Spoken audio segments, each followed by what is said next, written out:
Ang unang nagmulat sa kamalayan ni Arabella ay ang sakit.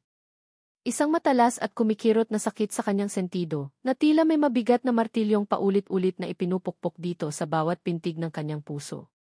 Kasabay nito ang isang kakaibang lambot sa kanyang likuran, isang uri ng ginhawa na hindi pamilyar sa kanya. Ang hangin ay may amoy na malinis, mamahalin at banayad, isang halimuyak ng lemon at sariwang bulaklak na hindi niya kailanman nalanghap sa kanyang simpleng apartment. Sinubukan niyang imulat ang kanyang mga mata. Sa una, isang manipis na siwang lamang ang nagawa niya. Ang liwanag sa silid ay hindi nakakasilaw, bagkus ay malambot at nakakalat, nagmumula sa isang eleganteng lampara sa tabi ng kama. Ngunit kahit na ganoon, ang liwanag ay tila nagpapalala sa pagkirot ng kanyang ulo. Napapikit siyang muli, isang mahinang daing ang kumawala sa kanyang mga labi. Dahan-dahan lang, isang boses ang nagsalita. Malalim. Mahinahon. May otoridad, ngunit may kasamang bakas ng pag-aalala. Pamilyar ang boses na iyon. Isang boses na narinig na niya sa mga balita sa telebisyon, sa mga panayam sa radyo, at sa mga bangungot na idinulot ng mga kwento ng kanyang Tito Rodolfo. Napilitan siyang muling imulat ang kanyang mga mata, sa pagkakataong ito'y may kasamang takot. Unti-unting luminaw ang kanyang paningin. Isang figura ng isang lalaki ang nakatayo, hindi kalayuan sa kama. Matangkad, balingkinitan ang pangangatawan na nababalutan ng isang mamahaling itim na business suit na tila isinukat para lamang sa kanya. Ang kanyang buhok ay makintab at maayos na nakasuklay pa atras, ngunit may ilang hibla na naligaw sa kanyang noo, na para bang kanina pa niya ito pinaglalaruan gamit ang kanyang mga daliri. At ang kanyang mukha. Iyon ang mukha na nakatatak na sa kanyang isipan. Isang mukha na sumisimbolo sa lahat ng kanyang galit at paghihinagpis. Mga matang matalas at tila kayang basahin ang kaluluwa ng sinumang kaharap. Isang panga na matatag at nagpapahiwatig ng hindi matitinag na kapangyarihan. Siya iyon. Walang duda. Gabriel Montenegro. Isang malamig na kuryente ang gumapang sa buong katawan ni Ara. Ang sakit sa kanyang ulo ay tila biglang nawala, napalitan ng isang mas matinding puwersa, ang purong pagkamuhi. Hindi. Hindi maaari. Siya. Dito. Anong ginagawa niya sa pugad ng halimaw na sumira sa kanyang buhay? Nasaan ako? Ang tanong niya, ang kanyang boses ay garalgal at mahina. Sinubukan niyang bumangon, ngunit isang alon ng pagkahilo ang muling nagpabalik sa kanya sa malambot na unan. Lumapit si Gabriel, ang kanyang mga sapatos na gawa sa katad ay gumawa ng halos walang ingay sa makapal at malambot na alpombra. Nasa mansyon ka ng mga Montenegro, sagot niya, ang kanyang tono ay nananatiling kalmado. Huwag kang masyadong gumalaw. May sugat ka sa ulo. Tumawag na ako ng doktor, parating na siya. Mansyon ng mga Montenegro. Ang mga salita ay tumama sa kanya na parang isang sampal. Narito siya. Sa mismong lugar na pinlano niyang pasukin. Ngunit hindi sa ganitong paraan. Ang plano, ano nga ba ang plano? Napapikit si Ara, sinubukang halungkatin ang kanyang isipan. May mga pira-pirasong alaala, isang pag-uusap kasama si Tito Rodolfo, ang larawan ni Gabriel sa isang folder, ang layunin na makaganti. Ngunit ang mga detalye kung paano siya napunta rito ay malabo, nababalutan ng isang makapal na ulap ng pagkalito at sakit. Anong nangyari? Tanong niya, habang hinahawakan ang bahagi ng kanyang ulo na may benda. Huminto si Gabriel sa tabi ng kama. Sa malapitan, mas nakikita niya ang lalim ng mga mata nito. Walang bakas ng kasamaan o pagmamalaki na inaasahan niyang makita. Sa halip, ang nakita niya ay pagod at isang tunay na pag-aalala. Nakakabigla. Nakakagulo. May isang sasakyan na muntik nang makabangga sa iyo sa labas mismo ng gate, paliwanag ni Gabriel. Mabilis itong tumakas. Natumba ka at nabagok ang iyong ulo sa semento. Dinala kita sa loob. Iyon lang ang tanging paraan na naisip kong ligtas para sa iyo sa mga sandaling iyon. Ang kanyang paliwanag ay direkta at lohikal. Ngunit para kay Ara, ang bawat salita ay parang lason. Ang kabaitan niya. Ang pag-aalala niya. Kasinungalingan lahat. Isang maskara para itago ang tunay na halimaw sa loob. Ito marahil ang paraan niya para paglaruan ang kanyang mga biktima bago niya sila sirain. Isang ideya ang biglang pumasok sa kanyang isipan. Isang ideya na ipinanganak mula sa pagkalito at desperasyon. Kung malabo ang kanyang alaala, kung ang sakit sa kanyang ulo ay totoo, kung gayon ito na ang perpektong pagkakataon. Isang pagkakataon na hindi niya sinadya, ngunit maaari niyang gamitin. Ang kasinungalingan ay magiging kanyang kalasag. Tumingin siya kay Gabriel, ang kanyang mga mata ay pinalaki niya ng may pagkukunwaring takot at kawalan ng muwang. Sino ka? Bulong niya, tinitiyak na may sapat na panginginig sa kanyang boses. Hindi kita maalala. Isang bahagyang pagbabago ang nakita niya sa ekspresyon ni Gabriel. Ang kanyang mga kilay ay nagsalubong ng bahagya, at ang kanyang mga labi ay bahagyang bumuka na parang may sasabihin, ngunit pinigilan din tinitigan siya nito ng masinsinan, na para bang sinusuri kung nagsasabi siya ng totoo. Napigil ni Ara ang kanyang hininga, ang kanyang puso ay dumadagundong sa kanyang dibdib, hindi dahil sa takot sa lalaki, kundi sa takot na mabisto ang kanyang unang hakbang. Ako si Gabriel Montenegro, sagot nito sa wakas, mas malumanay pa kaysa kanina. Huwag kang mag-alala. Ligtas ka rito. Aking responsibilidad na tiyaking maayos ka hanggang sa bumalik ang iyong alaala. Responsibilidad. Ang salita ay umalingaw-ngao sa kanyang isipan na may bahid ng panunuya. Napakagaling niyang umarte. Ngunit mas magaling si Ara. Tumango lang siya, ipinikit ang kanyang mga mata na para bang sinusubukang pigilan ang mga luha. Mabuti na ito, Ara, sabi niya sa sarili. Gamitin mo ito. Ito na ang simula. Ang paghihiganti ay nagsimula na. Makalipas ang isang oras, pagkatapos siyang suriin ng isang pribadong doktor na nagkumpirma ng isang minor concussion at nagpayo ng mahigpit na pamamahinga, iniwan siya ni Gabriel para makapagpahinga. Sa kanyang pag-iisa, dahan-dahang bumangon si Ara mula sa kama. Bawat galaw ay maingat, bawat hakbang ay pinag-isipan. Ang silid ay mas malaki pa kaysa sa buong apartment niya. Ang sahig ay gawa sa dark mahogany wood na natatakpan ng isang Persian rug. May isang malaking bintana na may tanawin ng isang hardin na puno ng mga orchid at mga halaman na halatang alagang-alaga.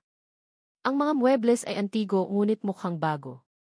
Lahat ng bagay sa silid na iyon ay sumisigaw ng yaman at kapangyarihan, ang yaman na ipinagkait sa kanyang pamilya.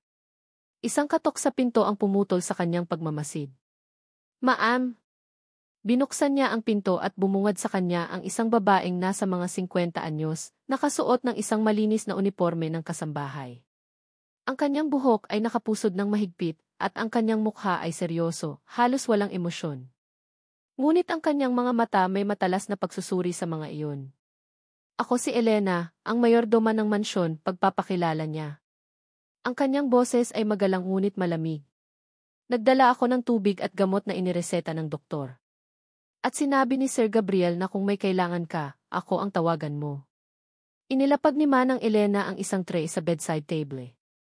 Ang kanyang mga kilos ay mabilis at episyente, ngunit walang bakas ng init o pag-aalala na nakita niya kay Gabriel. Naramdaman ni Ara ang titig nito sa kanya, isang titig na puno ng pagdududa. Alam niyang sa mga mata ng babaeng ito, siya ay isang estranghero, isang posibleng banta. Salamat po, Manang Elena, sabi ni Ara, ginamit ang pinakamahinahon niyang boses. Tumango lamang ang mayordoma. Magpahinga na po kayo, ma'am. At walang dagdag na salita, tumalikod na ito at lumabas ng silid, isinara ang pinto ng marahan sa kanyang likuran. Naiwan si Ara na may panibagong pakiramdam ng pag-iingat. Hindi lamang si Gabriel Montenegro ang kailangan niyang harapin. Kailangan din niyang lampasan ang mga matang mapanuri ng mga taong tapat dito. Lumakad siya patungo sa isang malaking salamin na nakasabit sa dingding. Tinitigan niya ang kanyang sariling refleksyon. Isang babaeng may magulong buhok, maputlang mukha, at isang puting benda na nakabalot sa kanyang ulo. Ngunit sa likod ng anyong kaawa-awa, ang kanyang mga mata ay nag-aalab. Sinubukan niyang muling alalahanin.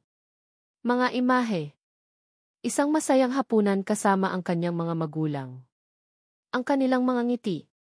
Pagkatapos, ang tunog ng nabasag na salamin at ang nakakabinging pag-ipit ng metal. Isang tawag sa telepono mula sa ospital. At pagkatapos, ang boses ng kanyang tito Rodolfo, paulit-ulit na ibinubulong ang isang pangalan. Montenegro. Kasalanan lahat ito ni Gabriel Montenegro. Idinikit niya ang kanyang mga daliri sa salamin, ang lamig nito ay gumapang sa kanyang balat. Hinawakan niya ang kwintas na suot niya, isang simpleng silver locket. Ang tanging bagay na naisalba mula sa mga gamit ng kanyang ina. Ito ang kanyang paalala. Ang kanyang angkla sa kanyang misyon. Hindi ko man maalala ang lahat ng detalye, bulong niya sa sariling refleksyon, ang kanyang boses ay puno ng determinasyon. Pero hindi ko nakalimutan ang dahilan kung bakit ako narito. Tumingin siya sa kanyang mga mata sa salamin na para bang kinakausap ang isang sundalo bago ang digmaan. Kailangan kong manatili dito. Kailangan kong alamin ang katotohanan. Kailangan ko siyang pagbayarin. Isang muling katok sa pinto ang nagpabalik sa kanya sa kasalukuyan. Mabilis siyang umupo sa gilid ng kama, inaayos ang kanyang sarili para magmukhang mahina at nalilito muli. Pasok, sabi niya. Bumukas ang pinto at pumasok si Gabriel. May dala siyang isang baso ng tubig. Ang suit jacket niya ay wala na, at ang manggas ng kanyang puting polo ay nakatupi hanggang siko, na nagpapakita ng isang mamahaling relo. Mas naging casual siya, ngunit hindi nabawasan ang kanyang aura ng kapangyarihan. Nakita kong hindi mo pa naiinom ang gamot mo, sabi niya, ang kanyang tingin ay nasa tray. Okay ka lang ba? Okay lang ako, sagot ni Ara, umiiwas ng tingin. Medyo nalilito pa rin. Tumango si Gabriel at umupo sa isang silya hindi kalayuan sa kanya. Ang katahimikan ay bumalot sa kanila, isang katahimikan na mas mabigat at mas nakakabingi kaysa sa anumang ingay. Sinulyapan siya ni Ara. Nakatingin ito sa kwintas na kanina lang ay hawak-hawak niya. Pamana ba iyan ng pamilya mo? Tanong niya, ang kanyang boses ay malumanay. Napakapit si Ara sa locket. Ito ang puso ng kanyang pagkatao, ang sentro ng kanyang sakit. Tumango siya.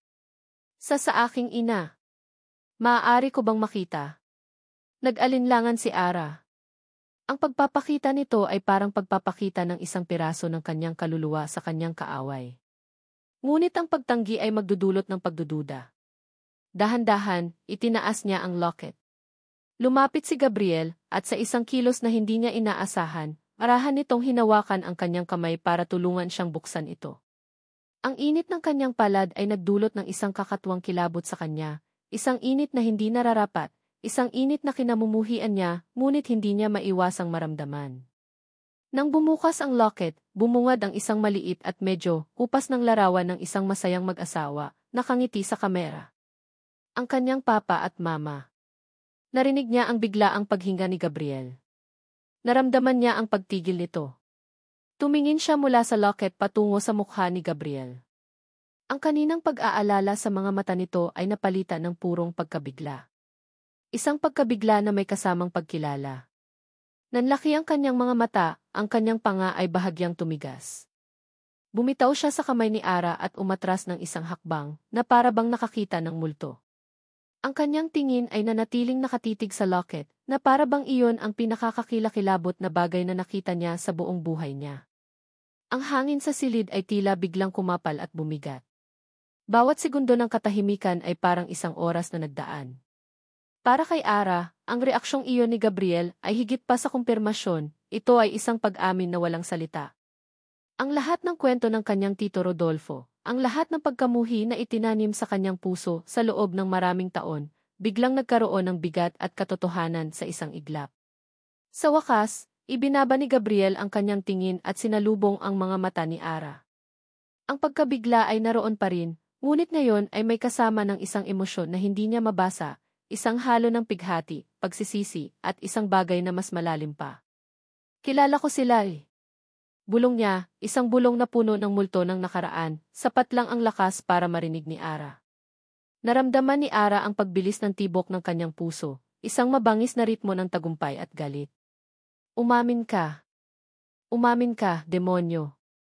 Ngunit sa labas, ipinakita niya ang isang mukha ng ganap na pagkalito. Ikiniling niya ang kanyang ulo, hinayaang maglaro ang isang kunot sa kanyang noo, na para bang pilit niyang pinoproseso ang isang impormasyong walang kahulugan sa kanya. Sino po? Tanong niya, ang kanyang mga salita ay lumabas na may tamang-tamang antas ng panginginig at kawalan ng katiyakan. Ang mga magulang ko. Paano niyo po sila nakilala? Napalunok si Gabriel. Tila natauhan siya sa kanyang pagkakatulala at mabilis na sinubukang bawiin ang kanyang dating composure. Inayos niya ang kanyang damit, umiwas ng tingin, at naglakad patungo sa bintana, tinalikuran si Ara. Ang kilos na iyon ay nagsabi ng lahat, isang pag-iwas, isang pagtakas. Sila ay mga kasosyo sa negosyo ng aking ama. Noon pa, sabi niya, ang kanyang boses ay mas formal na ngayon, mas malamig. Halatang sinusubukan niyang ibalik ang pader sa pagitan nilang dalawa. Matagal na iyon. Hindi ko inaasahan na makita ang kanilang larawan sa ganitong pagkakataon. Kasinungalingan. Ang salita ay sumigaw sa isipan ni Ara. Ang kanyang reaksyon ay hindi reaksyon ng isang taong nakakita lang ng larawan ng dating kasosyo sa negosyo ng kanyang ama. Iyon ay reaksyon ng isang taong may itinatagong malalim na koneksyon, isang koneksyon na nababalot ng kadiliman. Ngunit pinanatili niya ang kanyang maskara. Ganoon po bati. Sabi niya, ang kanyang boses ay malungkot at mahina. Wala po akong maalala sa kanila. O sa inyo. O sa kahit ano. Idinagdag niya ang huling pangungusap para paalalahanan ito ng kanyang kahinaan, ng kanyang amnesia. Humarap muli si Gabriel sa kanya.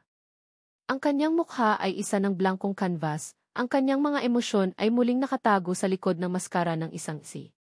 Huwag mong pilitin ang iyong sarili, sabi niya, ang tono ay bumalik sa pagiging mahinahon, ngunit may distansya na ngayon. Ang mahalaga ay magpagaling ka. Kailangan mong magpahinga. Iyon ang utos ng doktor. Ang kanyang mga salita ay isang malinaw na pagtatapos sa kanilang pag-uusap.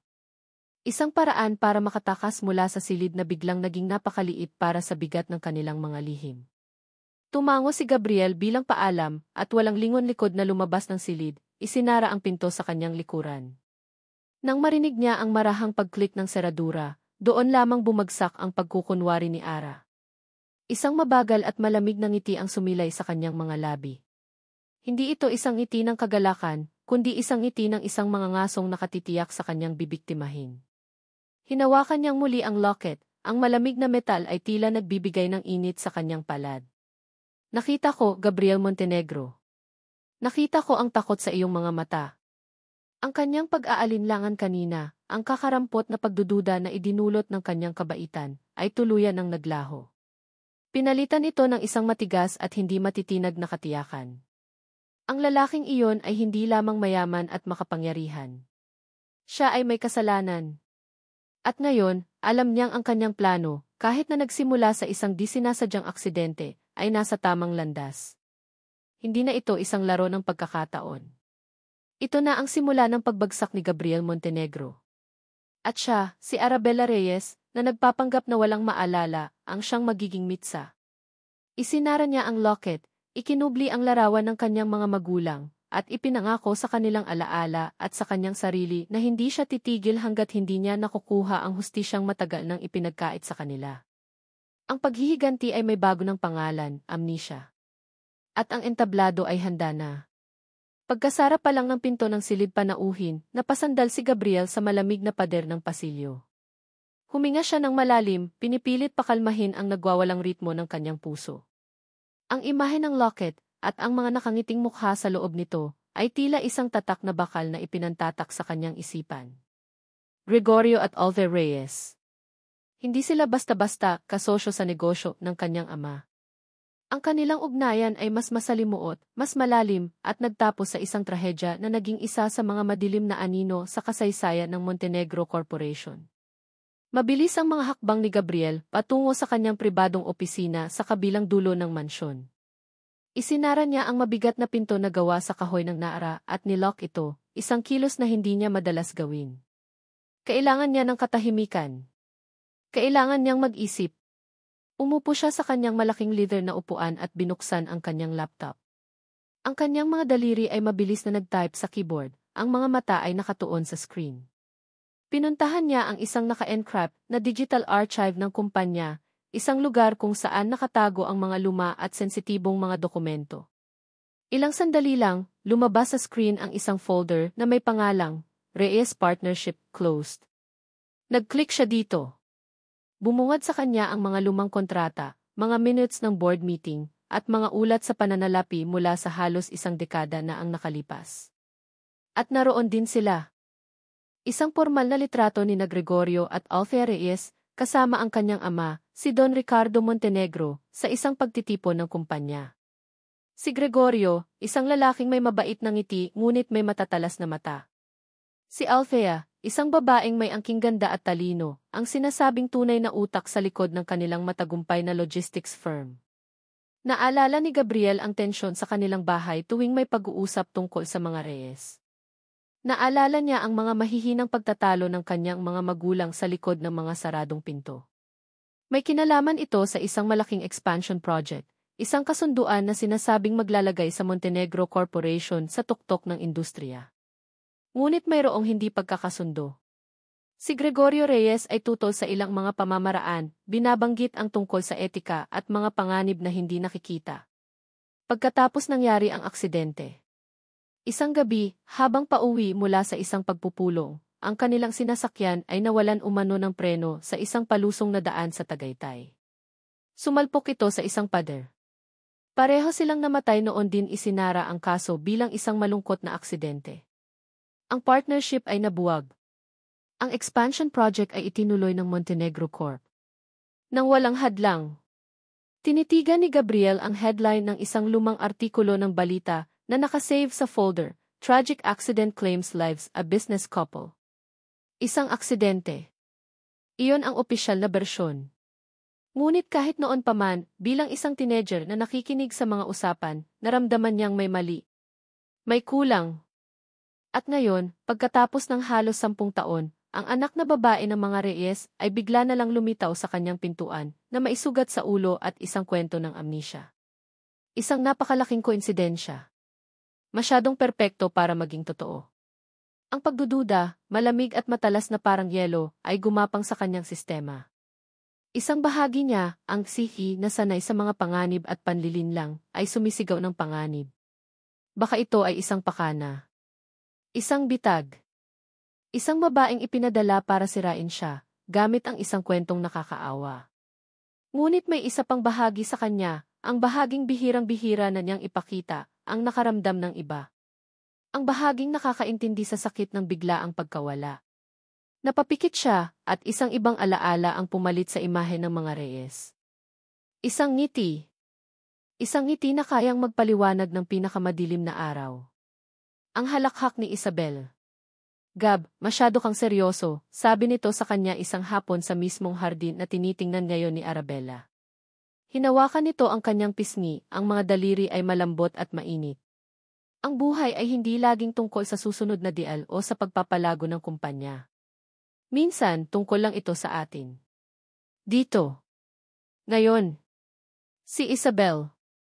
Ang kanyang unang pag-ibig. Ang kanyang mapapangasawa. Ang babaeng kinuha sa kanya ng isang lasing na driver 5 taon na ang nakalipas.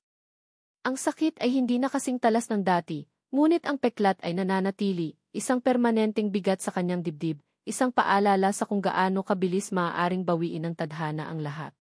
Nang tumingin siya sa larawan ng mga Reyes, at nang isipin niya ang kanilang anak na babae na ngayon ay natutulog sa kabilang silid, isang ulila, nag-iisa, at nalilito, naramdaman niya ang isang pamilyar na kirot. Isang pag-unawa sa uri ng kawalan na hindi kayang ipaliwanag ng pera o kapangyarihan. Ito ang dahilan kung bakit, sa kabila ng lahat ng pulang bandila na iwinawagayway sa kanyang isipan, dinala niya si Arabella sa loob. Ito ang dahilan kung bakit, sa isang iglap, nakita niya hindi ang isang banta, kundi ang isang taong nawalan din. Ngunit ang empatya ay isang luho na hindi niya kayang panindigan ng walang pag-iingat. Ang pagiging CEO ng Montenegro Corporation ay nagturo sa kanya na ang kahinaan ay maaaring maging isang sandata laban sa iyo. Kinuha niya ang kanyang cellphone at idinayal ang isang numero mula sa kanyang memorya. Sinagot ito pagkatapos ng 2 ring. Marco, sabi niya, walang paligoy-ligoy. Gab. Gabi na, napatawag ka? May problema ba sa board? Ang sagot mula sa kabilang linya.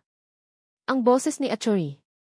Marco Diaz, ang kanyang matalik na kaibigan at punong abogado ng kumpanya, ay laging alerto. Hindi sa board. Personal ito, sabi ni Gabriel, tumayo at nagsimulang maglakad-lakad sa loob ng opisina. Kailangan ko ng pabor. Isang investigasyon. Mabilis at tahimik. Investigasyon? Sino? Huwag mong sabihing may bago ka na namang kadate na may kahina-hinalang nakaraan, biro ni Marco, ngunit may bahid ng seryosong tono. Hindi natawa si Gabriel. May isang babae rito sa bahay. Nagngangalang Arabella Reyes. Narinig niya ang katahimikan sa kabilang linya. Ano nang ginagawa ng isang babae sa bahay mo? At Reyes? Hindi kaya? Marco. Anak ni na Gregorio at Alfe Reyes, kumpirma ni Gabriel.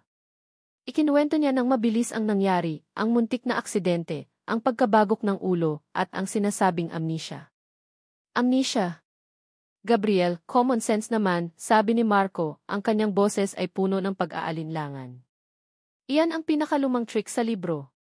At sa lahat ng lugar, sa labas pa mismo ng gate mo.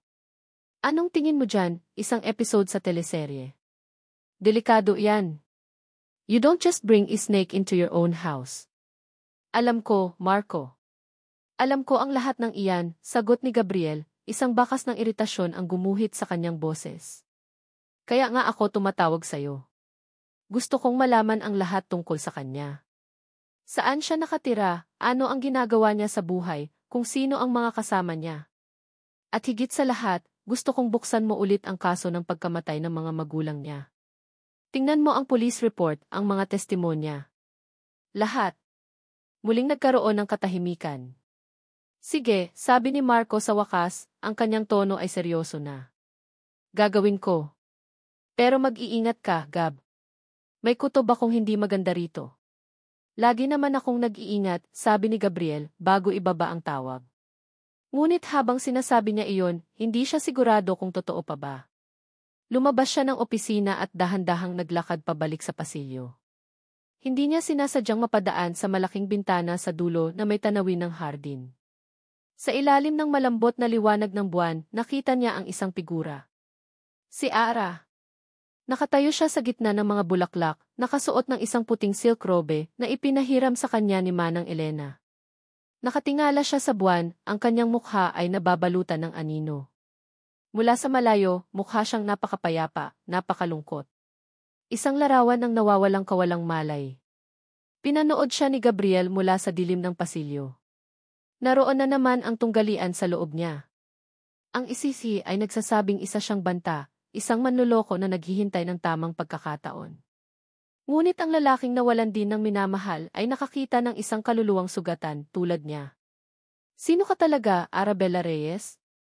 Isa ka bang biktima ng tadhana, o ikaw mismo ang tadhana na ipinadala para wasakin ako? Habang pinagmamasdan niya si Ara, biglang nag-vibrate ang kanyang cellphone sa kanyang kamay.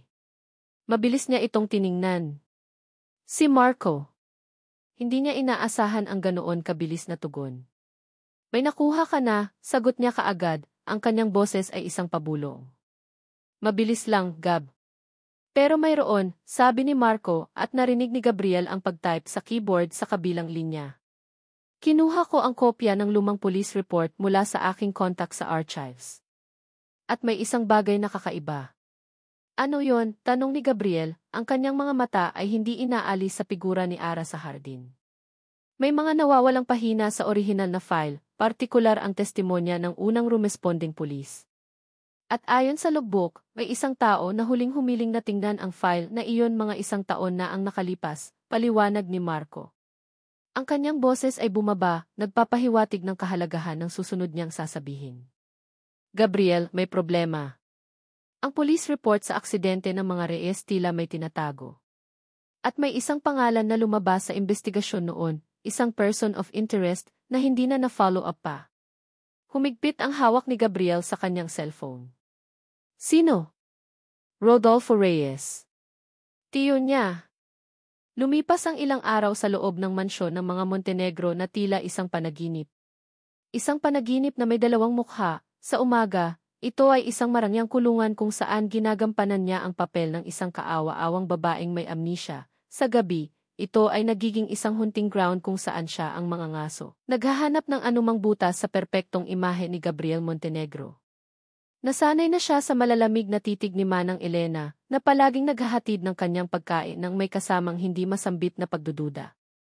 Nasanay na rin siya sa mga magagalang ngunit malayong pakikitungo ni Gabriel, na tinitiyak na mayroon siyang lahat ng kailangan, ngunit laging nagpapanatili ng isang hindi nakikitang pader sa pagitan nila. Ang pagbabago sa kilos ni Gabriel mula noong gabing nakita nito ang locket ay kapansin-pansin. Nandoon pa rin ang pag-aalala, ngunit may kasama na itong bigat, isang pag-iingat na tila laging nakabantay. Alam ni Ara na pinagdududahan siya nito. At iyon mismo ang kailangan niya. Hayaan niyang isipin nito na siya ay isang misteryo, gagamitin niya ang bawat sandali para pag-aralan ang kanyang kaaway. Isang hapon, habang naglalakad siya sa hardin at hinahayaang dampian ng araw ang kanyang balat, isang pamilyar na boses ang tumawag sa kanya mula sa likuran. Ara, Hisha. Paglingon niya, nakita niya ang kanyang tito Rodolfo na naglalakad palapit, ang mukha ay nagpapakita ng labis na pag-aalala. Sa tabi nito ay si Manang Elena, na halatang nag-aatubiling iwan silang dalawa. Tito, gulat na sabi ni Ara, agad na ginampanan ang kanyang papel. Lumapit siya at nagmano, isang kilos ng paggalang na nakasanayan na niya. Anong ginagawa niyo rito? Paano akong hindi pupunta rito? Nalaman ko lang ang nangyari sa'yo, sabi ni Rodolfo, hinawakan ang kanyang mga balikat at tinitigan siya mula ulo hanggang paa. Diyos ko, ayos ka lang ba? Sinaktan ka ba niya? Ang huling tanong ay isang bulong, puno ng laso na para lamang sa pandinig ni Ara. Umiling si Ara, ang kanyang mga mata ay nagpapahayag ng pagkalito. Hindi po, tito. Inalagaan niya po ako. Isang mapait na ngiti ang sumilay sa labi ni Rodolfo, ngunit mabilis itong nawala. Huwag kang magpadala sa kabaitan niya, Ara. Ganyan siya, isang ahas na nagbabalat kayo. Iyan din ang ginawa niya sa iyong mga magulang. Pinaniwala niya sila sa kanyang mga ngiti hanggang sa huli na ang lahat. Naramdaman ni Ara ang pagbabalik ng galit sa kanyang dibdib na pinasiklab ng mga salita ng kanyang tiyuhin. Ito ang paalala na kailangan niya.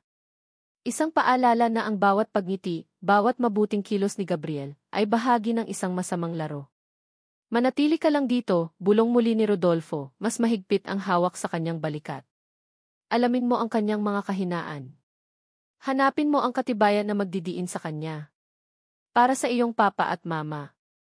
Huwag mong kalimutan iyon. Tumango si Ara, ang kanyang lalamunan ay tila may nakabara. Ang kanyang pagkamuhi kay Gabriel, na nagsimulang manghina dahil sa mga nagdaang araw, ay muling nag-alab na parang isang sinindihang apoy. Hindi ko po makakalimutan, tito. Ang mga salita ng kanyang tiyuhin ay umalinggaw sa kanyang isipan hanggang sa paglubog ng araw. Nang gabing iyon, hindi siya mapakali. Ang determinasyon na muling sumibol sa kanyang puso ay humihingi ng aksyon. Kailangan niyang kumilos. Kailangan niyang gawin ito ngayon. Hating gabi. Ang buong mansyon ay nababalot na sa katahimikan. Tanging ang marahang ugong ng air conditioning system ang maririnig. Dahan-dahan, lumabas si Ara sa kanyang silid, ang kanyang mga paa ay walang sapin para hindi makalikha ng ingay sa makintab na sahig. Ang kanyang patutunguhan, ang opisina ni Gabriel. Ang puso ng kapangyarihan ng halimaw. Nakarating siya sa tapat ng pinto nang hindi nakakagawa ng anumang tunog. Pinakinggan niya muna. Walang ingay. Dahan-dahan niyang pinihit ang door knob. Sa kanyang pagkagulat, hindi ito nakalock. Isang pagkakamali sa panig ni Gabriel, isang pagkakataon para sa kanya. Pumasok siya sa loob at marahang isinara ang pinto. Ang amoy ng katad, lumang papel, at isang banayad na mamahaling pabango ang sumalubong sa kanya. Ang kadiliman ay bahagyang pinapawi ng liwanag ng buwan na tumatago sa malaking bintana sa likod ng mesa. Nilibot niya ang kanyang tingin. Isang malaking mesa na gawa sa mahogany. Mga estanteng puno ng libro mula sahig hanggang kisame. Isang maliit na bar sa isang sulok. Ito ang pugad ng kanyang kaaway. Nilapitan niya ang mesa. Ang ibabaw nito ay malinis at organisado, isang laptop, isang pen holder, at isang maliit na picture frame na nakataob. Hinawakan niya ang laptop, ngunit alam niyang mangangailangan ito ng password. Ang kanyang mga mata ay naghanap ng iba pa. Isang safe. Isang nakatagong susi. Sinubukan niyang buksan ang mga drawer ng mesa. Ang una ay nakalock. Ang pangalawa rin. Ang pangatlo bumukas ito. Ngunit wala itong lamang mahahalaga, mga staple, paper clips at mga ballpen. Isang tunog mula sa labas ang nagpatigil sa kanyang paghinga. Mga yabag. Papalapit. Ang kanyang puso ay nagsimulang dumagundong sa kanyang dibdib, napakalakas na parang gusto nitong kumawala. Siya na iyon. Nataranta siya. Saan siya magtatago? Ang silid ay maluwag, walang masyadong mapagtataguan maliban sa isang lugar. Mabilis at halos walang ingay, tumakbo siya patungo sa bintana at nagtago sa likod ng makapal at mabigat na kortinang velvet. Sakto. Narinig niya ang pagpihit ng doorknob at ang pagbukas ng pinto. Pumasok ang liwanag mula sa pasilyo at nakita niya ang anino ni Gabriel sa sahig. Isinara nito ang pinto at ang tanging liwanag na lamang ay muling nagmula sa buwan. Napahawak si Ara sa kanyang bibig, pinipigilan ang sariling hininga. Naramdaman niya ang alikabok mula sa kortina na kumikiliti sa kanyang ilong at nagdasal siya na huwag siyang bumahing. Ang bawat segundo ay isang pagpapahirap. Narinig niya ang pag-upo ni Gabriel sa kanyang silya. Isang malalim na buntong hininga. Pagkatapos ay katahimikan. Ano ang ginagawa niya? Tumingin si Ara sa maliit na siwang ng kortina. Nakaupo si Gabriel sa kanyang mesa, nakatalikod sa kanya, ang ulo ay nakasandal sa sandalan ng upuan. Tila pagod na pagod. Pagkatapos, kinuha nito ang nakataob na picture frame. Tinitigan ito ng matagal. Kahit hindi nakikita ni Ara ang larawan, naramdaman niya ang lungkot na bumalot sa lalaki. Isang lungkot na malalim at totoo. Ito'y isang bagay na hindi niya inaasahan. Isang emosyon na hindi dapat taglayin ng isang halimaw. Ang pananaw na ito ay nakapagpagulo sa kanyang isipan, kahit nasa gitna ng kanyang takot. Matapos ang tila walang katapusang minuto, tumayo si Gabriel, ibinalik ang picture frame sa pagkakayuko nito, at lumabas ng opisina. Nang marinig niyang muli ang pag-click ng pinto, nanatili si Ara sa kanyang pinagtataguan ng ilang sandali pa, tinitiyak na ligtas na siyang lumabas. Nang sa wakas ay nakahinga siya ng maluwag, ang kanyang mga binti ay nanginginig. Nabigo siya. Wala siyang nahanap. Ngunit mayroon siyang nakita, isang piraso ng pagkatao ni Gabriel na hindi niya maintindihan. Kinabukasan, sinubukan ni Ara na alisin sa kanyang isipan ang nangyari. Nagpunta siya sa library ng mansyon, isang silid na kasing laki ng isang maliit na apartment, na puno ng mga libro. Nagpanggap siyang naghahanap ng mababasa para palipasin ang oras, ngunit ang totoo'y naghahanap siya ng kahit anong bagay na may kaugnayan sa Montenegro Corporation o sa Pamilya Reyes. May isang libro na nakakuha ng kanyang atensyon sa isang mataas na estante. Corporate Dynasties of the Philippines. Napaka-perpekto. Ngunit napakataas nito. Sinubukan niyang abutin ito gamit ang dulo ng kanyang mga daliri, tumuntong sa kanyang mga paa, ngunit kulang pa rin. Kailangan mo ng tulong. Isang boses sa likuran niya ang muntik nang magpatili sa kanya. Mabilis siyang lumingon.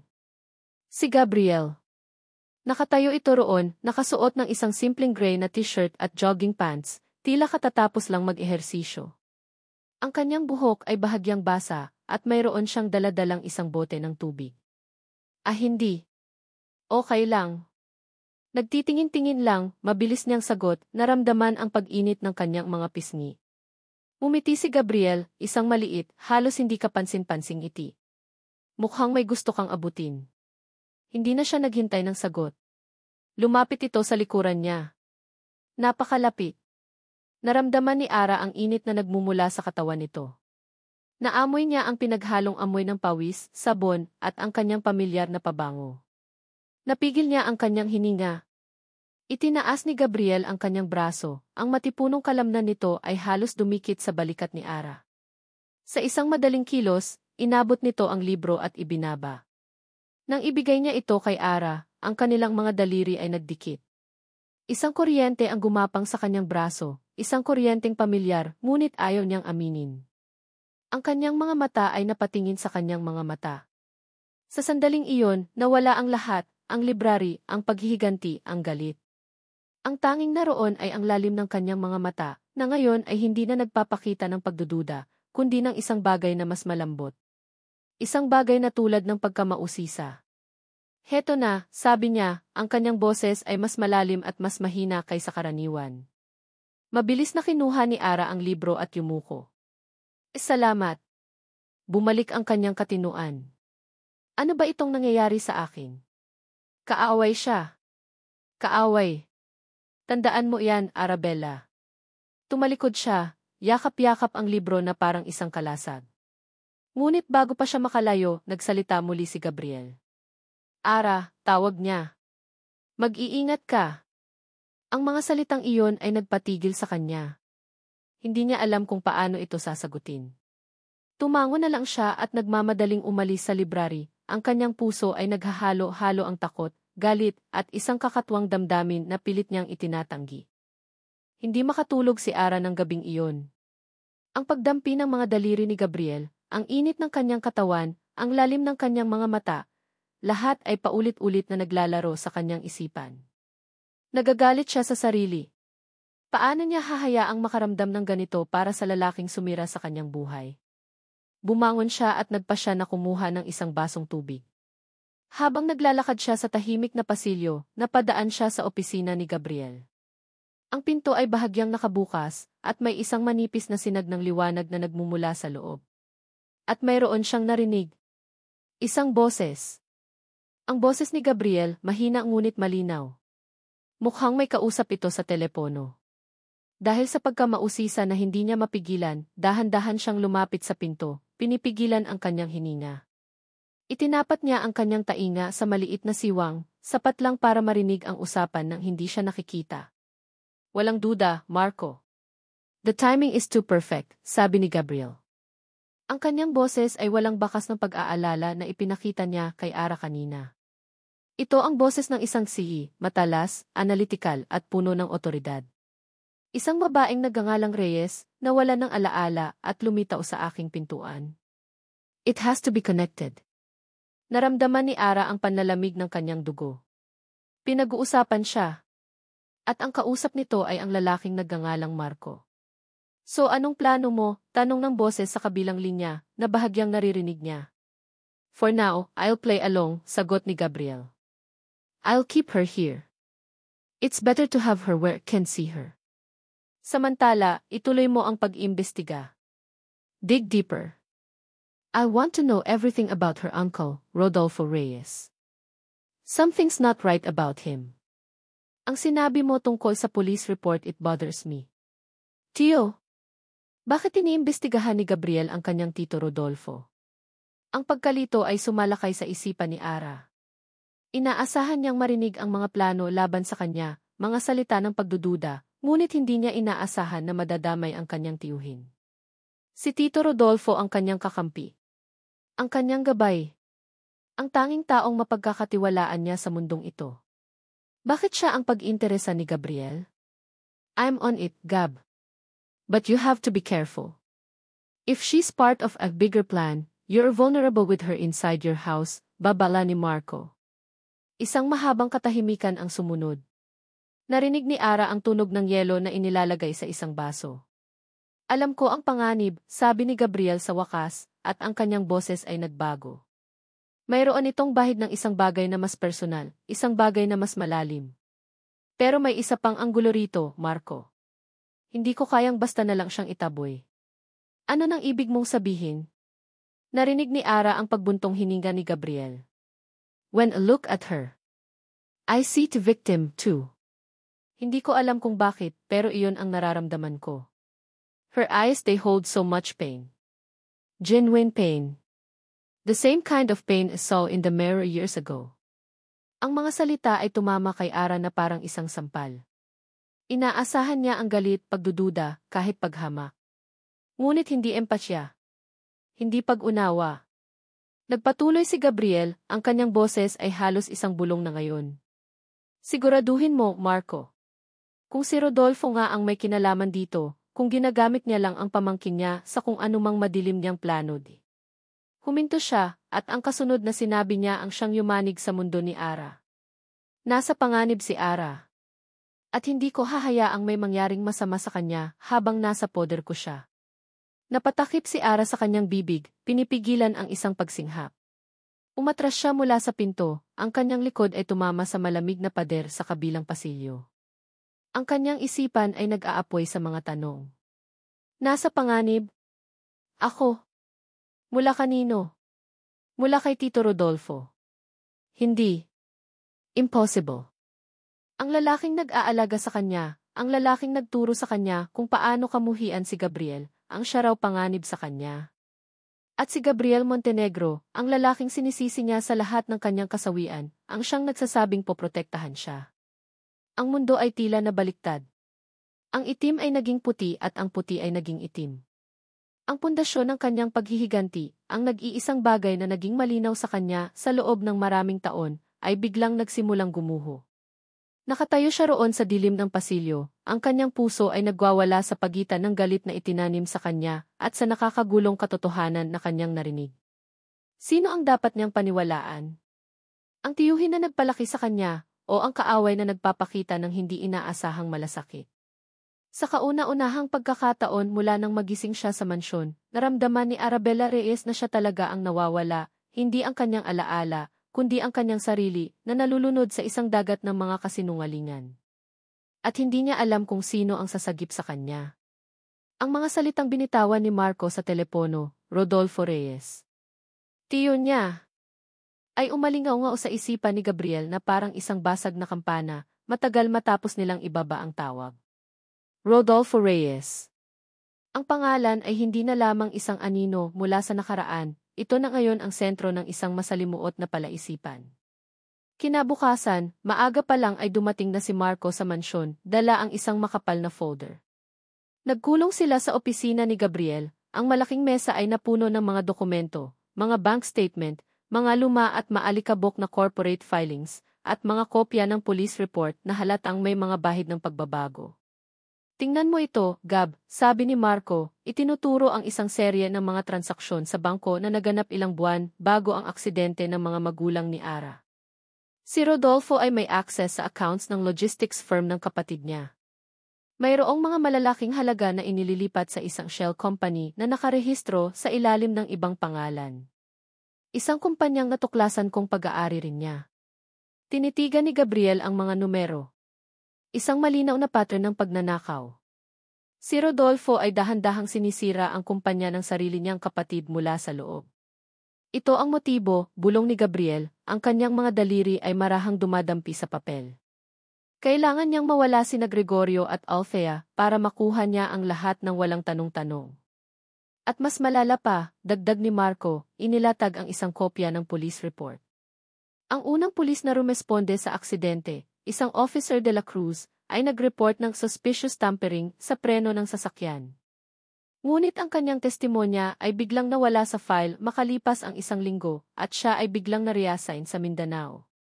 At sino ang huling taong nakita malapit sa sasakyan ng mga Reyes bago sila umalis sa pagpupulong? Si Rodolfo. Sinabi niyang tinutulungan lang daw niya ang kanyang kapatid na maglagay ng mga gamit sa trunk. Napahawak si Gabriel sa kanyang sentido. Ang lahat ay nagtutugma. Si Rodolfo ay hindi lamang isang ganid na tiyuhin, siya ay isang mamamatay tao. At si Ara. Ginagamit niya si Ara, sabi ni Gabriel, ang kanyang boses ay malamig at matigas na parang bato. Itinanim niya sa isipan ng bata na ako ang may kasalanan sa lahat. At ngayon, ipinadala niya siya rito para tapusin ang kanyang sinimulan. Exactly, sang-ayon ni Marco. She's a weapon, Gab. At nakatutok siya sa'yo. Kailangan mo siyang paalisin. Umiling si Gabriel, ang kanyang tingin ay napunta sa labas ng bintana, sa hardin kung saan niya nakita si Ara kagabi. Hindi. Kung gagawin ko iyon, ibabalik ko lang siya sa halimaw na kumokontrol sa kanya. She's the victim here, Marco. Is victim as much as her parents were. Gabriel, delikado ang empatya mo, babala ni Marco. Mas delikado kung wala akong gagawin, mariing sagot ni Gabriel. Dito muna siya. Dito, ligtas siya. At dito, mababantayan ko siya, habang hinahanap natin ang lahat ng ebidensya para idiin si Rodolfo. Isang desisyon ang nabuo sa kanyang puso. Isang desisyon na hindi na lamang base sa pagdududa, kundi sa isang matinding pakiramdam ng responsibilidad. Poprotektahan niya si Ara, kahit pa ang ibig sabihin nito ay ang pagharap sa sarili nitong galit na itinuro sa kanya. Ang desisyong iyon ay agad na nasubok sa board meeting ng araw na iyon. Ang conference room ng Montenegro Corporation ay malamig at walang kaluluwa, isang malaking kaibahan sa init ng kanyang tahanan. Nakaupo si Rodolfo sa kabilang dulo ng mahabang mesa, ang kanyang ngiti ay tila pangkaibigan, ngunit ang kanyang mga mata ay parang sa isang buwitre na nag-aabang. With all due respect, Simula ni Rodolfo, ang kanyang boses ay umaalinggaw sa tahimik na silid. The numbers for the last quarter are concerning. Perhaps your focus has been elsewhere recently. Ang patutsada ay malinaw. Tinitigan siya ni Gabriel, pinapanatili ang kanyang mukha na walang emosyon. Ngayon, sa likod ng bawat salita ni Rodolfo, naririnig niya ang kasinungalingan at nararamdaman ang dugo sa mga kamay nito. If my focus is exactly where it needs to be, Jim Reyes, kalmadong sagot ni Gabriel. On ensuring the long-term stability of this company against any and all threats, internal or external. Ang diin sa salitang key internal ay hindi nakaligtas kay Rodolfo. Ang ngiti nito ay bahagyang naglaho. Ang labanan ay nagsimula na, hindi sa pamamagitan ng mga sigaw, kundi sa pamamagitan ng mga salitang may doble kahulugan at mga tingin na puno ng pagbabanta. Buong pulong, sinubukan ni Rodolfo na sirain ang kanyang mga plano, questionin ang kanyang pamumuno, at maghasik ng pagdududa sa isipan ng ibang miyembro ng board. Ngunit si Gabriel ay nanatiling matatag. Bawat pag-atake ni Rodolfo ay nagpapatibay lamang sa kanyang determinasyon. Hindi na ito negosyo lamang. Naging personal na ito. Pag-uwi ni Gabriel ng gabing iyon, dala niya ang bigat at stress ng buong araw. Ang kanyang ulo ay kumikirot. Pagpasok niya sa malaking sala, nakita niya si Ara. Nakaupo ito sa isang sopa malapit sa bintana, yakap ang kanyang mga tuhod, nakatingin sa kadiliman sa labas. Mukha siyang maliit at nawawala sa kalakihan ng mansyon. Ang galit na naramdaman niya sa boardroom ay napalitan ng isang bagay na mas malambot. Sa isang iglap, hindi niya nakita ang isang key sandata na ipinadala para sirain siya, kundi isang batang babae na ninakawan ng lahat. Nagpunta siya sa kusina at nagtimpla ng 2 tasa ng chamomile tea. Dinala niya ito sa sala at inilapag ang isang tasa sa maliit na mesa sa tabi ni Ara. Nagulat si Ara, napatingin ito sa kanya, ang mga mata ay puno ng pag-iingat. Para hindi ka ginawin, simpleng sabi ni Gabriel, bago umupo sa silyang nasa tapat niya, pinapanatili ang isang magalang na distansya. Salamat, bulong ni Ara, ang kanyang tingin ay nasa tasa ng tsaa. Kamusta ang pakiramdam mo? Tanong ni Gabriel, ang kanyang boses ay mas malumanay kaysa karaniwan. Nagkibit balikat lang si Ara. Okay lang. Medyo nalilito pa rin. Tumango si Gabriel. Normal lang yan. Huwag mong pilitin ang sarili mo. Nagkaroon ng katahimikan, isang katahimikan na hindi na kasing bigat ng dati. Tila may bahagyang pagbabago sa hangin sa pagitan nila. Huwag kang mag-alala, Ara, dagdag niya, tinitigan ito sa mata. Ligtas ka rito. Sa pagkakataong ito, nang sabihin niya ang mga salitang iyon, ang ibig niyang sabihin ay ligtas siya mula sa lahat, kasama na ang sarili nitong tiyuhin. Nakita niya ang pagkalito sa mga mata ni Ara, isang digmaan ng mga emosyon na hindi nito maintindihan. At sa sandaling iyon, sigurado na siya. Tama ang kanyang desisyon. Mula sa may pintuan ng kusina, hindi nila namalayan nakatayo si Manang Elena. Dala niya ang isang tray ng biskwit, ngunit natigilan siya sa kanyang nakita. Ang kanyang amo, ang laging seryoso at malayo na si Gabriel Montenegro, ay nagpapakita ng isang uri ng kabaitan at pag-aalaga sa isang estranghero na hindi pa niya kailanman nasaksihan, kahit sa yumaong si Isabelle. Ang matigas na ekspresyon sa mukha ni Manang Elena ay napalitan ng purong pagtataka. Ang kanyang pagdududa kay Ara ay nagsimulang mabahura, napalitan ng isang bagong damdamin, pagkamausisa. Kinabukasan, habang si Gabriel ay nasa kanyang opisina at sinusuri ang mga papeles na iniwan ni Marco, isang katok sa pinto ang narinig niya. Si Manang Elena. Sir, sabi nito, ang kanyang boses ay maihalong pag-aalinlangan. May dala siyang isang maliit na itim na notebook. Pasensya na po sa panghihimasok pero nag-aalala po ako para sa inyo. Nagsalubong ang mga kilay ni Gabriel. Ano yan, Manang? Nakita ko po ito habang nililinis ko ang silid ni Maam Ara.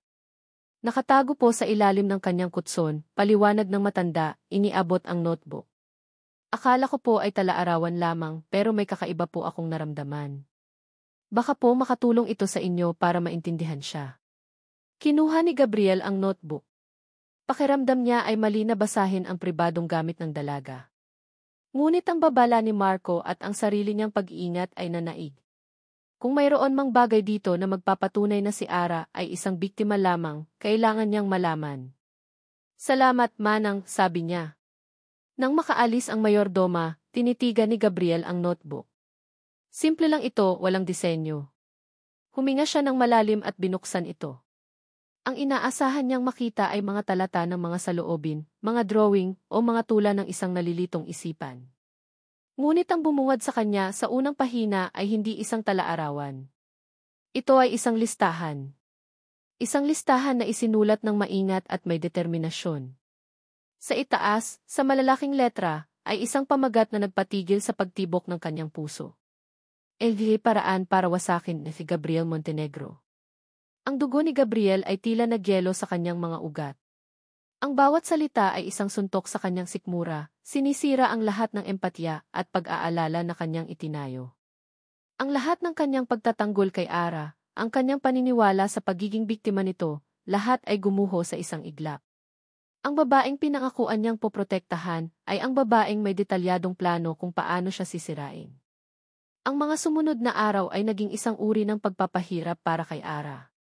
Ang mga salitang narinig niya mula sa pag-uusap ni Gabriel at Marco ay paulit-ulit na tumatakbo sa kanyang isipan na lumilikha ng isang digmaan sa loob niya. Sino ang nagsasabi ng totoo? Sino ang tunay na kaaway?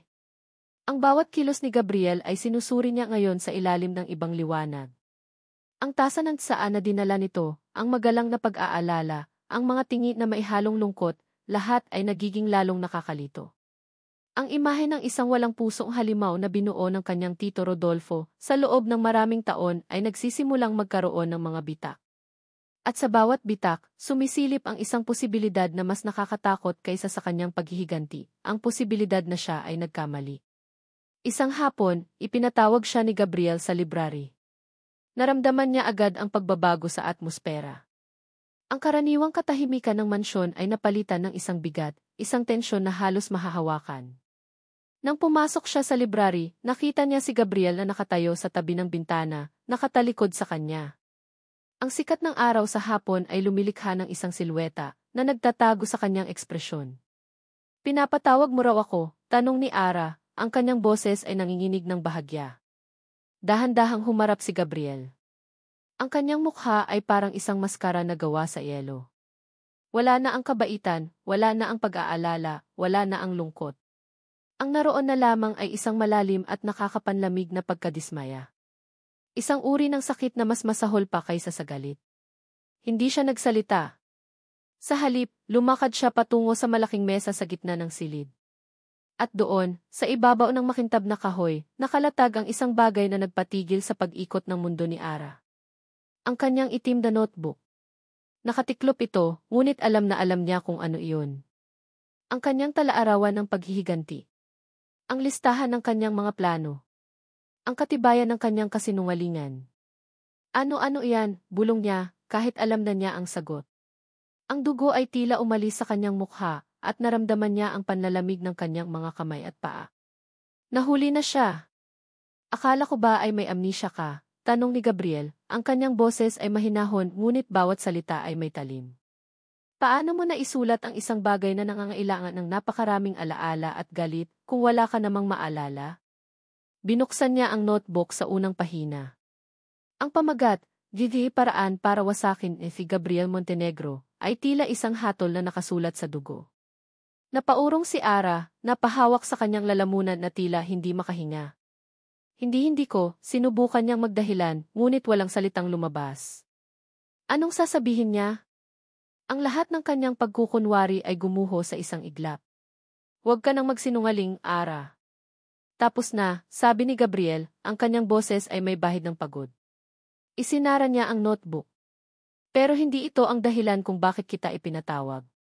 Ang pagkalito ay muling bumalik kay Ara. Kung hindi iyon ang dahilan, ano pa? Mula sa ilalim ng mesa, naglabas si Gabriel ng isang folder, ang parehong uri ng folder na nakita niyang dala ni Marco. Binuksan niya ito at inilatag ang mga laman nito sa tabi ng kanyang notebook ng kasalanan. Mga kopya ng bank statement. Mga litrato ng mga dokumento. Isang kopya ng lumang police report. Alam mo ba kung ano ito? Tanong ni Gabriel. Ito ang katotohanan. Isang katotohanan na mas masakit kaysa sa anumang kasinungalingan na itinanim sa isipan mo. Isa-isa niyang itinuro ang mga dokumento.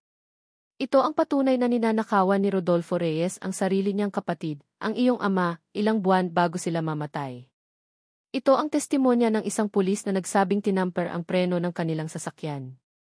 At ito, sabi niya, itinuturo ang isang logbook, ang patunay na si Rodolfo ang huling humawak sa mga ebidensyang iyon bago sila mawala. Tinitigan ni Ara ang mga papel, ang mga numero, ang mga pangalan. Ang kanyang isipan ay ayaw tanggapin ang mga ito. Parang isang masamang panaginip. Hindi totoo yan, sabi niya, umiiling. Si Tito mahal niya kami. Siya ang nagsabi sa akin ng lahat. Sinabi niya na ikaw na ang kumpanya ninyo ang pumatay sa kanila dahil sa isang deal. Anong deal? Tanong ni Gabriel, ang kanyang mga mata ay matalim. Ang deal na tinututulan ng iyong ama dahil alam niyang may anomalya? Ang deal na itinuloy lamang namin matapos siyang mawala? O ang deal na ginamit ng iyong tiyuhin para pagtakpan ang sarili niyang pagnanakaw? Ang bawat tanong ni Gabriel ay parang isang suntok na nagpapabagsak sa mga pader na itinayo ni Ara sa paligid ng kanyang sarili. Ang kanyang mga binti ay nanghina at napakapit siya sa likod ng isang silya para masuportahan ang sarili. Siya ang nagplano ng lahat, Ara, sabi ni Gabriel, ang kanyang boses ay bumaba, nawala ang talim at napalitan ng isang malalim na awa. Pinatay niya ang iyong mga magulang para makuha ang kanilang pera at ang insurance. Pagkatapos, itinuro niya sa iyo ang maling kaaway. Ginamit niya ang iyong pagdadalamhati, ang iyong pagmamahal sa kanila, para gawin kang sandata sa kanyang sariling kasakiman. Ikaw ang kanyang huling alas, Ara. Ang kanyang plano para tuluyan na akong sirain. Hindi. Ang tanging salitang lumabas sa bibig ni Ara, isang mahinang bulong ng pagtanggi. Ngunit sa kanyang puso, alam niyang totoo ang mga ito. Ang pag-uusap na narinig niya sa labas ng pinto. Ang biglaang pagbabago sa kilos ng kanyang tiyuhin.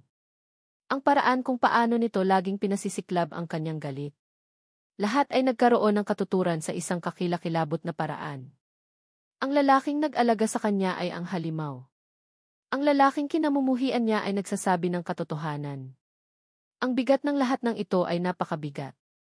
Ang mga luha ay nagsimulang mamuo sa kanyang mga mata, hindi dahil sa galit, kundi dahil sa isang sakit na mas malalim kaysa sa pagkawala ng kanyang mga magulang. Ito ang sakit ng kataksilan. Ang sakit ng pagiging isang tanga sa isang laro na hindi niya alam na nilalaro pala niya. Napayuko siya at ang mga luha ay nagsimulang pumatak sa sahig. Bumagsak siya sa kanyang mga tuhod, ang kanyang katawan ay nanginginig sa bawat hikbi. Ang kanyang buong buhay, ang kanyang pagkatao, ang kanyang misyon, lahat ay isang kasinungalingan na binuo ng taong pinagkatiwalaan niya ng lubos. Tumingala siya kay Gabriel, ang kanyang paningin ay malabo dahil sa mga luha. Sa kauna-unahang pagkakataon, nakita niya siya ng malinaw. Hindi ang sisi. Hindi ang kaaway. Kundi isang tao. Isang taong nasaktan din, isang taong dumaan din sa sarili nitong impyerno. At ang tanging nakita niya sa mga mata nito ay hindi pagtatagumpay, kundi isang malalim at nakikiramay na pighati. Sa gitna ng kanyang pag-iyak at ng nakabibinging katahimikan ng silid, isang tunog ang pumutol sa lahat. Ang marahas na pagtunog ng intercom sa mesa ni Gabriel. Pinindot niya ito, ang kanyang mga mata ay hindi inaalis kay Ara. Yes, Manang. Ang boses ni Manang Elena ay nag-aalangan at maihalong takot. Sir, nandito po si King Rodolfo Reyes. Nais daw po kayong makausap. Agad-agad. Ang pangalan ni Rodolfo Reyes, na binigkas ni Manang Elena sa intercom, ay tila isang hudyat. Isang hudyat na ang pagtatanghal ay malapit nang matapos at ang tunay na drama ay magsisimula na. Tumingin si Gabriel kay Ara, na nakaluhod pa rin sa sahig, ang kanyang mga balikat ay nanginginig sa bawat hikbi. Ang kanyang mundo ay gumuho at ang arkitekto ng pagguhong iyon ay papasok na ngayon sa pinto. May dalawang pagpipilian si Gabriel, itago si Ara, o hayaan siyang harapin ang katotohanan. Alam niya, gaano man kasakit na ang pangalawa ang kailangan. Manang, papasukin mo siya, utos niya sa intercom, ang kanyang boses ay kalmado, ngunit matigas na parang bakal. Pahatid mo siya rito sa library. Pagkatapos ay lumuhod siya sa harap ni Ara. Hinawakan niya ng marahan ang mga balikat nito. Ara, tumingin ka sa akin. Dahan-dahang itinaas ni Ara ang kanyang mukha, na basang-basa ng luha. Ang kanyang mga mata ay puno ng takot, pagkalito, at isang sakit na halos hindi kayang tingnan ni Gabriel. Kailangan mong maging matatag, sabi niya, ang kanyang boses ay mahina ngunit puno ng diin. Kailangan mong pakinggan ang lahat. Para sa iyong mga magulang. Para sa iyong sarili. Naintindihan mo ba? Tumango si Ara, isang halos hindi kapansin-pansing paggalaw. Tinulungan siya ni Gabriel na tumayo. Ang kanyang mga binti ay tila walang lakas, at halos bumagsak siya kung hindi niya ito inalalayan patungo sa isang silya sa gilid, malayo sa mesa kung saan nakalatag ang lahat ng ebidensya. Manatili ka lang dyan, sabi ni Gabriel, bago tumayo ng tuwid at humarap sa pinto, tila isang sundalong naghahanda para sa laban. Ilang sandali lang, bumukas ang pinto ng library. Pumasok si Rodolfo Reyes, dala ang isang ngiti ng isang taong sigurado sa kanyang tagumpay. Ngunit ang ngiting iyon ay agad na naglaho nang makita niya ang eksena sa loob. Si Gabriel na nakatayo na parang isang hukom, at si Ara na nakaupo sa isang sulok, ang kanyang mukha ay bakas ng matinding pagdadalamhati. Anong nangyayari rito? Tanong ni Rodolfo, ang kanyang tingin ay nagpapalipat-lipat sa dalawa. Ara, Hija, anong ginawa niya sa'yo?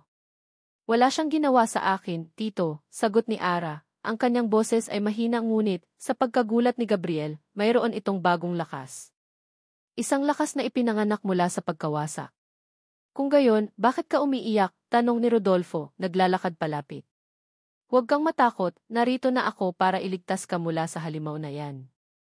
Tapos na ang pag-arte mo, Rodolfo, sabi ni Gabriel, ang kanyang boses ay pumutol sa hangin na parang isang latigo. Itinuro niya ang mesa. Alam na namin. Sinundan ni Rodolfo ang kanyang tingin. Nakita nito ang notebook ni Ara. Pagkatapos ang mga dokumento. Ang bank statements. Ang police report. Ang kanyang mukha ay unti-unting namutla. Ang maskara ng isang nag-aalalang tiyuhin ay nagsimulang matunaw, inilalantad ang pangit na mukha sa ilalim nito. Mga kasinungalingan, sigaw niya, itinuturo si Gabriel. Mga gawa-gawa lang niya yan para linlangin ka, Ara. Yan ang ginagawa niya. Nililito niya ang mga tao. Talaga, tanong ni Gabriel, kinuha ang isang bank statement. Kasinungalingan ba ang mga transaksyong ito patungo sa isang shell company na pag-aari mo? Kasinungalingan ba ang testimonya ng isang pulis na nakakita na ginalaw ang preno ng sasakyan ng kapatid mo? Wala akong alam dyan, depensa ni Rodolfo, ang kanyang mga mata ay nagsisimulang magpakita ng pagkataranta. Lumingon siya kay Ara, ang kanyang boses ay puno ng desperasyon. Ara, pamangkin ko, huwag kang maniwala sa kanya. Ako ang pamilya mo. Ako ang nag-alaga sa'yo. Dahan-dahang tumayo si Ara. Ang kanyang mga mata ay tuyo na, napalitan ng isang malamig at malinaw na pagtingin. Lumakad siya palapit, hindi kay Rodolfo, kundi sa tabi ni Gabriel. Ang simpleng kilos na iyon ay isang deklarasyon ng digmaan. Pamilya, tanong ni Ara, ang kanyang boses ay nanginginig hindi sa takot, kundi sa galit. Minahal kita, Tito. Pinagkatiwalaan kita. Ang sabi mo, siya ang kaaway. Ang sabi mo, para ito sa hustisya para kina Papa at Mama. Ang kanyang boses ay tumaas. Pero ang totoo, ginamit mo lang sila. Ginamit mo lang ako. Para sa pera. Pinatay mo ang sarili mong kapatid. Ang akusasyon, na binitawan ng direkta at walang takot, ay tumama kay Rodolfo na parang isang malakas na sampal. Doon na tuluyang gumuho ang kanyang pagkukunwari. Ang kanyang mukha ay nag-iba, nabaluktot sa isang maskara ng purong galit at pagkamuhi. Bobo ka talaga, sigaw niya kay Ara, ang laway ay tumatalsik mula sa kanyang bibig. Bobo ka, katulad ng iyong ama. Napakabait. Napakadaling utuin. Akala niya mapipigilan niya ako. Akala niya ang kanyang prinsipyo ay mas mahalaga kaysa sa tagumpay. Inamin na niya. Sa gitna ng kanyang galit, inamin niya ang lahat. Napasinghap si Ara at napahawak si Gabriel sa braso nito, isang kilos ng suporta. Ako nga, pagpapatuloy ni Rodolfo, ang kanyang mga mata ay nanlilisik na parang sa isang demonyo. Ako ang gumawa ng nararapat. At dapat ay nagtagumpay na ako kung hindi ka lang sumulpot. Tumingin siya kay Gabriel. At ikaw? Akala mo kung sino kang matalino. Pero isang batang babae lang pala ang makakapagpabagsak sa'yo. Lumapit siya na para bang may gagawing marahas. Pero hindi pa huli ang lahat. Kung kailangan kong tapusin ang sinimulan ko Ngunit bago pa siya makalapit, isang malakas na tunog ang umalinggaw sa buong mansyon. Ang pinto ng library ay bumukas ng malakas. Pumasok si Marco at sa likod niya ay dalawang unipormadong pulis. Rodolfo Reyes, sabi ni Marco, ang kanyang boses ay kalmado at opisyal. Arestado ka para sa pagpatay kina Gregorio at Alfe Reyes. Natigilan si Rodolfo. Tumingin siya mula sa mga pulis, kay Marco, kay Gabriel at pabalik. Ang kanyang utak ay tila sinusubukang iproseso ang biglaang pagbabago ng sitwasyon. Ang mga ngaso ay naging biktima. Hindi niyo ako maaaring arestuhin. Wala kayong patunay, sigaw niya habang papalapit ang mga pulis. O, mayroon kami, sabi ni Gabriel, itinuro ang isang maliit at halos hindi nakikitang kamera na nakatago sa isang bookshelf. Isang buong pag-amin na nakarecord. Salamat sa'yo. Ang mukha ni Rodolfo ay nagpakita ng ganap na pagkatalo. Nawala na ang lahat ng tapang. Nawala na ang lahat ng galit. Ang natira na lamang ay ang isang kahabag-habag na lalaki na nahuli sa sarili niyang bitag. Habang pinupusasan siya ng mga pulis, ang kanyang tingin ay napunta kay Ara sa huling pagkakataon. Isang tingin na puno ng lason. Isusumpa kita, Ara. Isusumpa kita. Hindi sumagot si Ara. Pinanood lang niya habang kinakaladkad palabas ng silid ang lalaking minsan niyang tinawag na pamilya, ang lalaking sumira sa kanyang buhay ng 2 beses. Nang maisara na ang pinto at mawala na ang mga pulis, isang nakabibinging katahimikan ang bumalot sa library. Ang bigat ng lahat ng nangyari ay bumagsak sa kanila. Ang adrenaline ay nawala at ang natira na lamang ay ang mga pira-pirasong labi ng isang gumuho na mundo. Naramdaman ni Gabriel ang panginginig ng katawan ni Ara sa tabi niya. Nang tingnan niya ito, nakita niya ang isang bagong uri ng luha na dumadaloy sa mga pisngi nito. Hindi na ito luha ng kalungkutan o galit, kundi luha ng kahihiyan at pagsisisi. Dahan-dahan itong umatras mula sa kanya, na para bang siya ay isang bagay na marumi na hindi dapat mahawakan. Patawad Bulong niya, ang kanyang boses ay basag. Sa lahat patawad. Lumingon siya, ang kanyang likod ay nakaharap kay Gabriel. Isang malinaw na simbolo ng pader na muli niyang itinatayo. Pero kailangan kong umalis. At sa mga salitang iyon, nagsimula siyang maglakad palayo, bawat hakbang ay mabigat dala ang bigat ng kanyang kasalanan. Iniiwan si Gabriel na nag-iisa sa gitna ng katahimikan at ng katotohanang sa wakas ay lumaya na. Lumipas ang 3 buwan. Ang tag-araw ay naging tag-ulan, at ang mga patak ng ulan sa bintana ng kanyang maliit na apartment ay tila isang salamin ng mga luhang matagal na niyang ibinuhos. Pagkaalis niya sa mansyon ng mga Montenegro noong araw na iyon, walang salitang namagitan sa kanila ni Gabriel. Hindi niya ito magawang tingnan. Ang bigat ng kanyang kasalanan, ang kanyang plano, ang kanyang mga kasinungalingan, ang kanyang bulag na pagkamuhi, ay isang pader na mas mataas at mas matibay kaysa sa anumang pader ng mansyon. Tinulungan siya ni Manang Elena na mag-empek. Sa kanyang pagkagulat, ang dating malamig na mga mata ng mayordoma ay nagpakita ng awa. Bago siya umalis, iniabot nito sa kanya ang isang sobre. Mula kay Sir Gabriel, sabi nito. Para makapagsimula ka. Hindi niya ito binuksan. Itinago niya ito sa isang kahon, kasama ng iba pang mga alaala na gusto niyang kalimutan, ngunit hindi niya magawa. Nangupahan siya sa isang maliit na apartment sa isang tahimik na lugar sa Quezon City. Kinuha niya ang lahat ng kanyang naipon at sinubukang buuin muli ang kanyang buhay.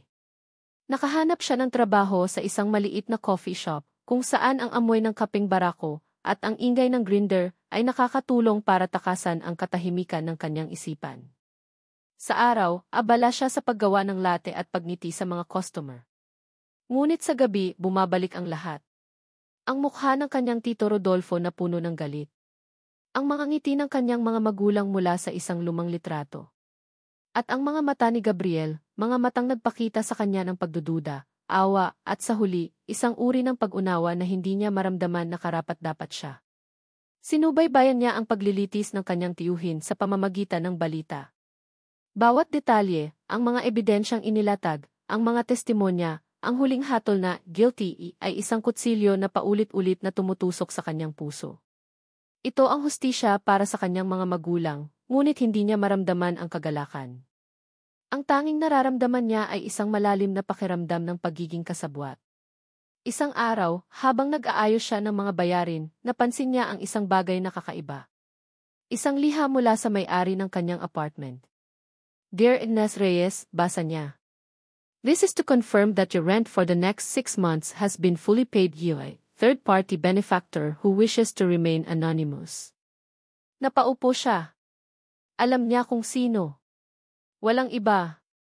Kahit sa kanyang paglayo, naroon pa rin si Gabriel, isang aninong tahimik na nag-aalaga. Ang kabaitan nito ay mas masakit pa kaysa sa anumang galit na maaari nitong ipakita. Dahil ipinapaalala nito sa kanya kung gaano siya kamali. Sa mga sandaling iyon, napagtanto niya ang isang bagay na matagal na niyang itinatanggi. Ang kakaibang kuryente sa tuwing nagdidikit ang kanilang mga balat, ang pagbilis ng tibok ng kanyang puso sa tuwing nasa malapit ito, ang pagkalito na nararamdaman niya sa kanyang kabaitan, hindi iyon bahagi ng kanyang plano. Iyon ay totoo. At ang damdaming iyon, na sinubukan niyang ibaon sa ilalim ng galit at paghihiganti, ay unti-unting sumisibol na ngayon sa lupa ng katotohanan. Pag-ibig. Isang pag-ibig na ipinanganak sa kasinungalingan, ngunit nagiging totoo sa pagtanggap. Hindi na niya kayang mabuhay sa anino ng kanyang mga kasalanan. Hindi na niya kayang tanggapin ang tulong nito nang hindi man lang humaharap sa kanya. Kailangan niyang tapusin ito. Kailangan niyang humingi ng kapatawaran. Kinabukasan, pagkatapos ng kanyang shift sa coffee shop, ginawa niya ang isang bagay na ipinangako niyang hindi na niya gagawin. Sumakay siya ng bus patungong Makati. Habang papalapit siya sa dambuhalang gusali ng Montenegro Corporation, ang bawat tibok ng kanyang puso ay isang suntok ng takot at kaba. Nakatayo siya sa tapat ng naglalakihang salaming pinto, nakatingin sa kanyang refleksyon. Hindi na siya ang babaeng may apoy ng paghihiganti sa mga mata. Isa na siyang babaeng may daladalang pagsisisi at isang maliit na usbong ng pag-asa. Huminga siya ng malalim at pumasok. Ang lobby ay abala at malamig. Lumapit siya sa reception desk, ang kanyang mga kamay ay nanlalamig. Gusto ko po sanang makausap si Gabriel Montenegro, sabi niya sa babae, ang kanyang boses ay halos isang bulong. Tiningnan siya ng receptionist mula ulo hanggang paa. May appointment po ba kayo? Wala po. Sabihin niyo na lang po si Arabella Reyes. Nakita niya ang pagbabago sa mukha ng babae. Malinaw na pamilyar ito sa kanyang pangalan. Itinaas nito ang telepono, nagsalita ng mahina, at pagkatapos ay tumingin sa kanya. Please wait for a moment, ma'am. Pagkalipas ng ilang minuto na parang isang kawalang hanggan, isang lalaking nakasalamin at naka-business suit ang lumapit sa kanya. Ines Reyes? I'm attorney Marco Diaz. Please, come with me. Si Marco. Ang kaibigan. Ang tagapagtanggol ni Gabriel. Sumunod si Ara sa kanya patungo sa isang pribadong elevator. Ang katahimikan sa loob ay nakabibingi. He's waiting for you at the rooftop garden, sabi ni Marco bago siya iwan sa tapat ng isang pinto. Mabuting tao si Gabriel, Gina Reyes. Huwag mo sanang sayangin ang pagkakataong ito. Tumango si Ara at pumasok. Ang rooftop garden ay isang paraiso sa gitna ng syudad. Puno ito ng mga halaman at bulaklak. At doon, sa gitna ng lahat, nakatayo si Gabriel, nakatingin sa tanawin ng syudad sa ibaba. Nakasuot ito ng isang simpleng puting polo at itim na slacks. Lumingon ito nang marinig ang kanyang mga yabag. Sa loob ng ilang segundo, tinitigan lang nila ang isa't isa. Walang salita. Tanging ang hangin at ang malayong ugong ng trapiko ang maririnig. Gabriel, sa wakas ay sabi ni Ara, sinisira ang katahimikan. Ara, sagot niya. I was wondering when you'd come. Lumapit si Ara, bawat hakbang ay isang pakikibaka laban sa kahihiyan. Salamat sa bayad sa upa. Pero hindi mo kailangang gawin yon. Gusto kong gawin, simpleng sagot niya. Bakit? Tanong ni Ara, ang kanyang boses ay basag. Pagkatapos ng lahat ng ginawa ko sa'yo, bakit? Lumapit si Gabriel sa kanya. Dahil nakita ko ang sarili ko sa'yo, Ara. Isang taong nawalan, isang taong nalunod sa sakit at galit. Nagkamali ka. Pero nagkamali rin ako. Hinusgahan kita. Pinagdudahan ko ang bawat kilos mo. Huminga siya ng malalim. Ang totoo, kailangan ko ring humingi ng tawad. Patawad dahil hindi ko agad nakita ang katotohanan. Patawad dahil hinayaan kong madala ako ng sarili kong mga anino ng nakaraan. Ang kanyang mga salita ay isang balsamo sa mga sugat ni Ara. Hindi niya inaasahan ito. Ang pagpapakumbaba mula sa isang taong nasa kanya na ang lahat. Walang-wala ang mga pagkakamali mo kumpara sa mga kasalanan ko, sabi ni Ara, umiiling. Sinubukan kitang sirain. Sinungaling ako. Pero tumigil ka, sabi ni Gabriel. At iyon ang pinakamahalaga. Pinili mo ang katotohanan sa huli. Hinawakan niya ang mga kamay ni Ara. Ang init na pamilyar, ang kuryenteng hindi na niya itinatanggi. Lahat tayo ay may mga pagkakamali, Ara. Ang mahalaga ay kung paano tayo babangon mula sa mga iyon. Tumingin si Ara sa kanilang mga kamay na magkahawak at pagkatapos ay sa kanyang mga mata. Sa wakas, naramdaman niya ang kapayapaan. Ang pagpapatawad. Hindi lang mula sa kanya, kundi mula na rin sa kanyang sarili. Tapos na ang nakaraan, Ara, bulong ni Gabriel. Handa ka na ba para sa ating bagong simula? Isang ngiti, isang tunay, taos puso, at maliwanag na ngiti, ang sumilay sa mga labi ni Ara sa kauna-unahang pagkakataon sa loob ng maraming buwan. Ang bigat sa kanyang dibdib ay tila naglaho, pinalitan ng isang magaan at masayang pag-asa. Tumango siya, ang kanyang mga mata ay nagniningning. Handa na ako. At dito nagtatapos ang masalimuot ngunit puno ng pag-asang kwento ni na Arabella at Gabriel. Sa bawat isa sa inyo, aming mga minamahal na tagapakinig, isang taos-pusong pasasalamat. Salamat sa pagsama ninyo sa amin sa bawat kabanata, sa bawat pagsubok, at sa bawat tagumpay na pinagdaanan ng mga pusong sugatan, ngunit natutong muling magmahal. Ang pagsulat ng kanilang kwento ay isang paglalakbay din para sa amin. Ito ay isang paalala na ang buhay ay hindi laging madali. May mga pagkakataong tayo'y maliligaw dahil sa galit, malulunod sa pighati, o mabubulag ng mga kasinungalingan na ibinulong sa atin ng mundo, o maging ng mga taong ating pinagkakatiwalaan. Ngunit ang kwento ni Ara at Gabriel ay nagpapatunay na sa kabila ng pinakamadilim na gabi, laging may pag-asang sumisikat sa umaga. Ipinakita nila sa atin na ang tunay na lakas ay hindi matatagpuan sa paghihiganti, kundi sa pagpapatawad, ang pagpapatawad sa iba, at higit sa lahat, ang pagpapatawad sa ating mga sarili. At ang pag-ibig, ang tunay na pag-ibig, ay hindi perpekto. Ito ay masalimuot. Ito ay sinusubok. Ngunit ito rin ang may kakayahang maghilom ng pinakamalalim na sugat at bumuo ng isang bagong simula. Naway may napulot kayong aral at inspirasyon sa kanilang paglalakbay. Mahalaga sa amin ang inyong mga saloobin. Ano ang inyong naramdaman? Aling bahagi ng kwento ang pinakatumatak sa inyo? Mag-iwan lamang po ng komento sa ibaba. Hanggang sa ating susunod na kwento, maraming salamat po at paalam.